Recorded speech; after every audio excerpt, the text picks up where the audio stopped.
মামা দেখ তো ছবিটা কেমন হয়েছে। আরে মামা দেখ না। আরে জোস্ত মামা অস্থির, পুরাই আগুন। আপলোড দিব? হ্যাঁ দে। কেমনে আপলোড দিব? এমনি আপলোড দিব নাকি ডিপি দিব নাকি কভার ফটো দিব? তোর যা ইচ্ছা দে। আরে মামা তুই বল না। ডিপি দে। আরে না মামা, এখনকার ডিপিটা এটার থেকে বেশি সুন্দর। তো আমাকে জিজ্ঞাসিস কেন? তোর যা ইচ্ছা দে। মামা তোর তো রুচি অনেক ভালো, এই জন্য তোরা জিগাইতেছি, বল না। তাহলে ডিপি দে। ওকে মামা, ইনস্টাতে দিব না ফেসবুকে দিব? ফেসবুক ইনস্টা দুটাতে দে। ঠিক আছে, ক্যাপশন বল। मैं गाली नहीं दे सकता। তোর যা ইচ্ছা তুই তাই দে। আরে মামা তুই বল না প্লিজ। আচ্ছা ছবিটা দেখি। তবুও জীবন যাচ্ছে কেটে জীবনের নিয়মে, এটা দে। দেখ এটা কোনো ক্যাপশন হলো? আরো ভালো ক্যাপশন বল। তুই কি দিতে চাস? আরে মামা আমি তো এসব ভালো বুঝি না, তুই তো ভালো বুঝো, সেই জন্য তোরে জিগাইতেছি। তো আমি যেটা বলছি ওটা দে। না না না, তুই আরেকটা ক্যাপশন বল। গন্তব্য জানি না, জীবন যেদিকে নিয়ে যাচ্ছে ওইদিকেই যাচ্ছি, এটা দে। দেখ কি উল্টা পাল্টা ক্যাপশন দেশ, এক কাজ কর ইংলিশ ক্যাপশন দে, ইংলিশ। আমি আর পারবো না। আরে বল, এটাই লাস্ট।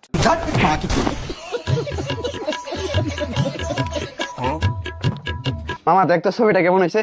ছবিটা তো মামা সেই অস্থির লাগছে। অস্থির লাগছে না মামা? তাহলে কি আপলোড দিব? হ্যাঁ দে। তো এমনি আপলোড দিব না প্রোফাইল পিকচার দিব না কভার ফটো দিব মামা? কেমনে আপলোড দে? এমনি না, প্রোফাইল পিকচার দিব মামা। হ্যাঁ দে, সমস্যা নাই। তাহলে কি ইনস্টাতে দিব না ফেসবুকে দিব? কিরে তোর গার্লফ্রেন্ড আছে কে? আরে মামা এটা পরে বলতেছি, দেখ তো আমার ছবিটা কেমন হয়েছে। बम बोला।